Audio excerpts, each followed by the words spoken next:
nutrition facts panels, aka food labels, which are on the side or the back or the front or somewhere on pretty much every manufactured food.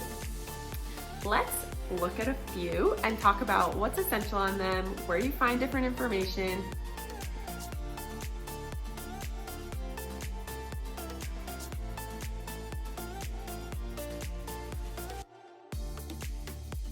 Are with our example foods and we're looking for their labels. So this is olive oil from Costco, and here's the nutrition facts panel. So it looks pretty standard.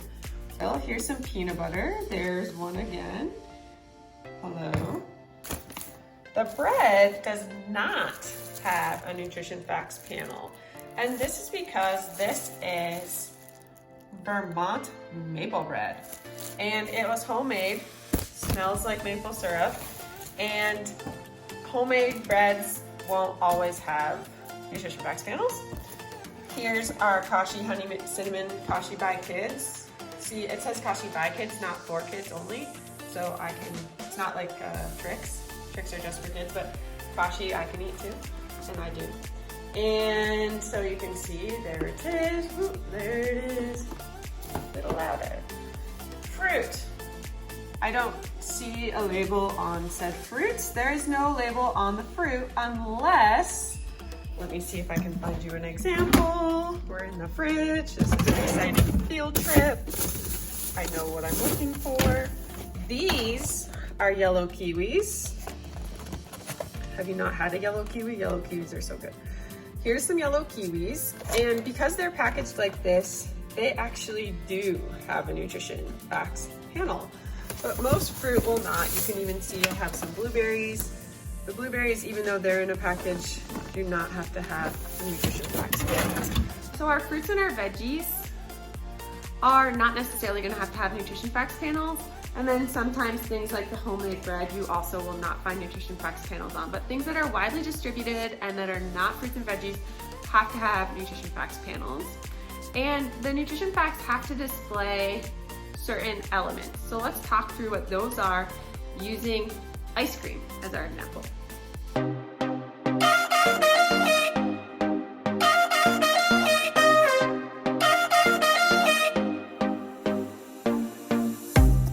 All right, friends, here we are with two ice creams. We have chocolate chip cookie dough Ben & Jerry's and chocolate chip cookie dough non-dairy Ben & Jerry's. They need to include the common or usual name somewhere on the foods label. So here we are, it says it's ice cream, chocolate chip cookie dough ice cream. And this says cookie dough frozen, non-dairy frozen dessert. So there's our common name. They also have to have the name and address of the manufacturer or some way to contact them. So there it is, Ben & Jerry's Homemade Inc., 30 Community Drive in South Burlington. And is it the same for this one? This one got a little frosty. Yes, it's Ben & Jerry's Homemade Inc., 30 Community Drive in South Burlington. And they also have the website. So the next thing that has to appear somewhere on the food label is that you need to have the ingredients of the food listed, and they are listed in descending order by weight, which means that the ingredient that is the most prevalent in the food is going to be listed first, all the way down to the least prevalent.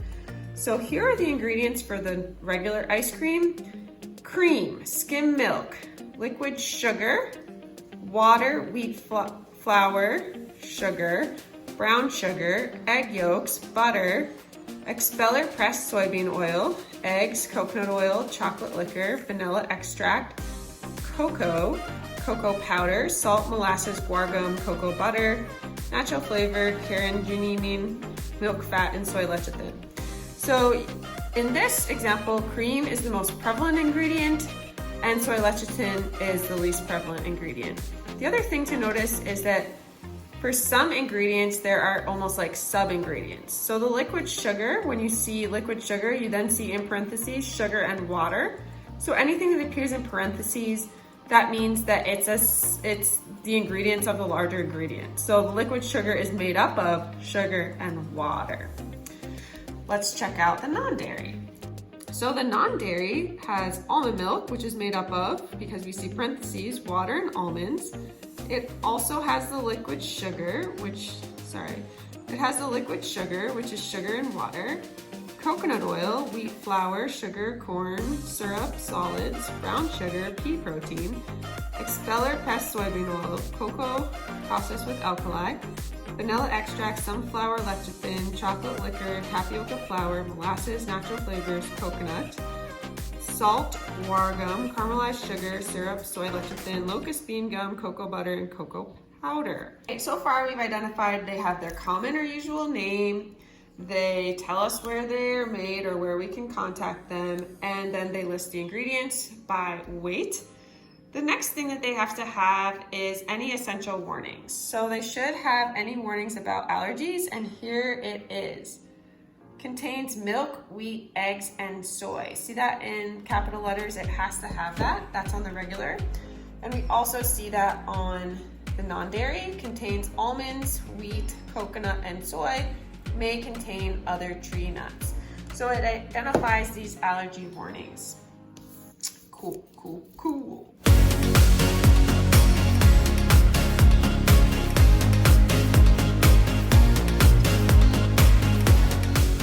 So this is the regular B&J's cookie dough. And what we can see is that serving size for the cookie dough ice cream is 2/3 of a cup. And then we can also see on the Nutrition Facts panel that there are 3 servings per container. The next thing to notice is that we have the calorie information for both one serving, so per serving is 370 calories, and per container, which would be the whole pint, 3 servings, which would be 1,100 calories. So this is something that ice creams had to do on the new Nutrition Facts label. They had to list not only per serving, but also calories and nutrition information per pint, because oftentimes people eat the whole pint. Other interesting fact, when the labels were redesigned, ice creams had to increase their standard serving size that all the brands use from 1/2 cup on the label to 2/3 of a cup. And that was because really nobody eats a 1/2 cup of ice cream, so giving the nutrition facts for that is somewhat disingenuous. You might as well give it for a little bit more realistic ice cream serving size of 2/3 in a cup, although I would also argue that that is pretty small serving size. Next up, we have the total fat, saturated fat, and trans fat in the ice cream. So you can see there's 19 grams of total fat, 11 grams of saturated, and 0.5 grams of trans fat. That trans fat is probably the naturally occurring trans fat in dairy, since you're not allowed to add trans fat to food. You can see on the very right-hand side of the purple circle the percent daily value numbers. Hold your questions about that. I will explain those in just a minute. Then we have cholesterol, sodium, and total carbohydrate. So our next macronutrient. And total carb is made up of dietary fiber, total sugars, and added sugars. The added sugars line is new for this iteration of the food label, which just came into effect last year. And you can see that there are 45 grams of total carbohydrate, 36 grams of sugar, and 31 grams of added sugar. So 36 total grams of sugar would include the naturally occurring sugar in milk, and then the 31 grams of added sugar are the sugars that they added, like in the sugar water, the straight up sugar, the brown sugar, any forms of added sugar. And then our final macronutrient on the label is protein, and you can see there's 6 grams of protein in the ice cream. And then we get to the micronutrients. And for these, the companies have to list vitamin D, calcium, iron, and potassium. All labels have to have those now because those are known as shortfall nutrients, meaning that most Americans do not get enough vitamin D, calcium, iron, or potassium. So you can see they list the amount of each of those micronutrients and then the percent daily value, which I will explain in a minute. So that's basically our tour through the food label. We can also see that the Nutrition Facts panel for the non-dairy is actually very similar. They're like little twins. So 2/3 of a cup, 2/3 of a cup, 3 servings per container, 3 servings per container, 370 calories per serving in the dairy, 350 in the non-dairy, so it's actually very, very similar. The non-dairy has a little bit less fat, a little bit less saturated fat, only 1 gram difference. No trans fat because it has no dairy. Cholesterol, no cholesterol because no dairy. A little bit lower in sodium, and then it has very similar total carb, and it actually has more grams of added sugars than the dairy, but that's not surprising because the dairy has the naturally occurring milk sugar to make it sweet, so it doesn't need quite as much added, would be my guess. And then it's lower in protein because it doesn't have the milk protein. And vitamin D, no calcium, not much iron, and no potassium. So the dairy version has a little bit more of those micronutrients. But in general, these ice creams are really similar. Creams are pretty darn similar in their nutrition facts, which is, I think, so fascinating because people generally just automatically believe that vegan ice cream is healthier for you, but actually it might be exactly the same as ice cream, regular ice cream. It may have exactly the same nutrition facts, and so read the label if you care.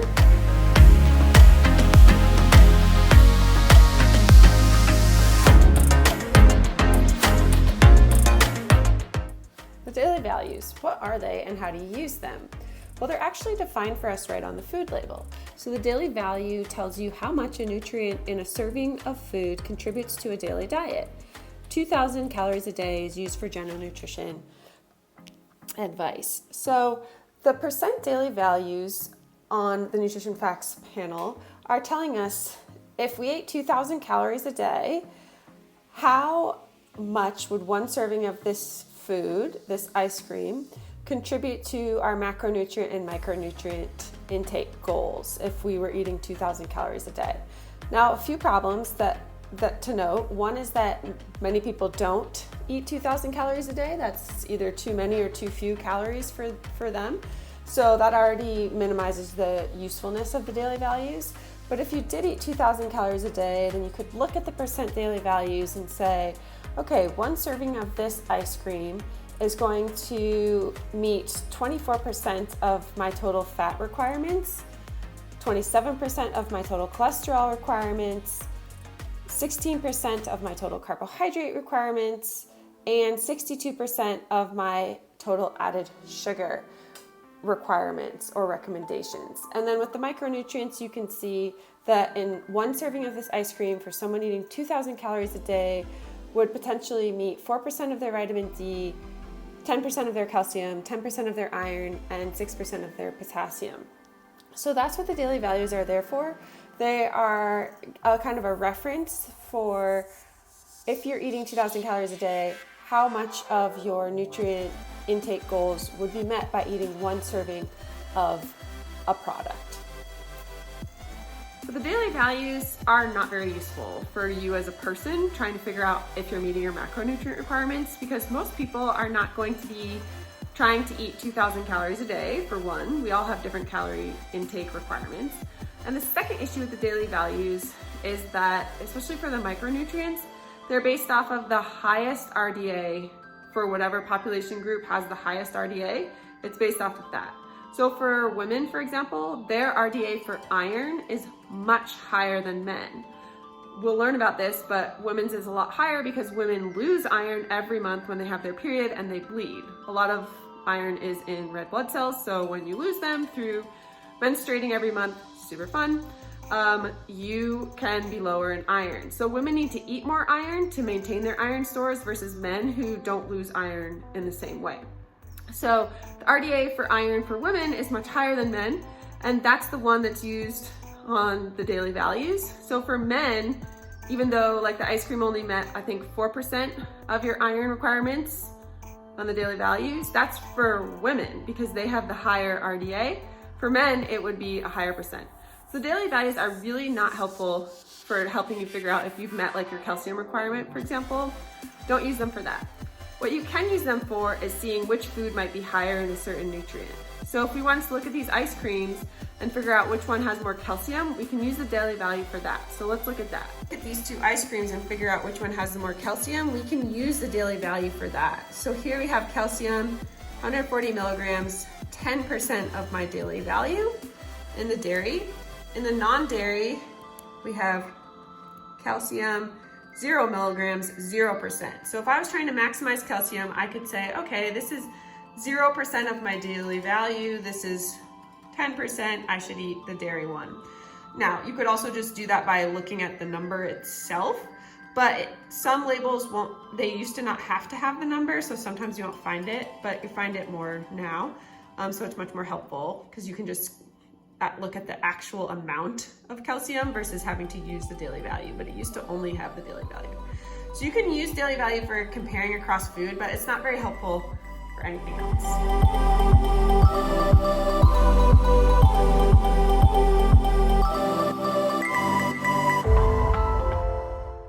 So we've made it through most of the food label, but we have just a few things left that we should touch on.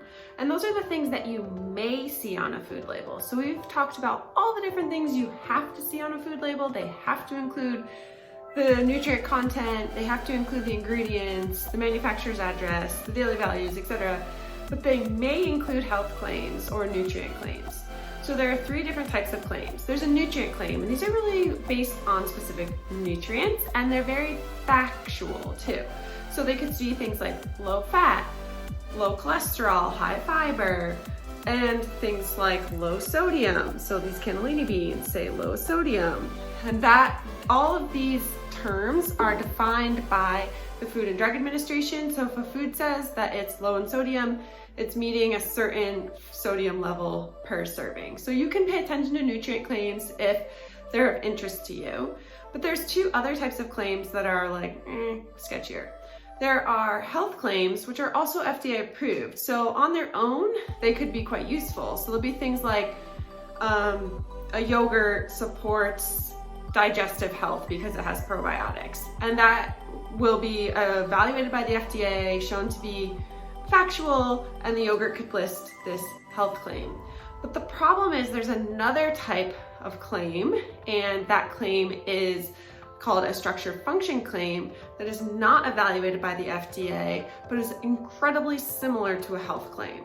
And to most people, including like trained people like me, they can be hard to distinguish. Structure function claim could say something like supports digestive health, which again is very similar to a health claim, but what a structure function claim is not supposed to do is mention any specific disease condition. So it couldn't say supports digestive health for lower rates of colon cancer. You wouldn't see that, but you could still see supports digestive health, and you wouldn't necessarily know if this is like the health claim that's been evaluated by the FDA or a structure function claim that hasn't. The structure function claim is supposed to have a little asterisk that says not evaluated by the FDA, but most consumers won't even pay attention and see that. So I would say any health or structure function claims you see on the label, just ignore them all because they're so hard to sift through, and you can look for your own evidence in scientific journal articles, newspaper articles that are well reviewed, or talk to a registered dietitian about health impacts of different foods. So that was our tour through the nutrition facts panel. I hope you feel confident reading them going forward. I hope you can use them for whatever purpose you have, whether it's trying to figure out which ice cream has more calcium or anything that you might have a question about that could be answered with the nutrition facts panel. So next we're moving on to how do we get energy from the food we eat. Stay tuned. Thanks guys, bye.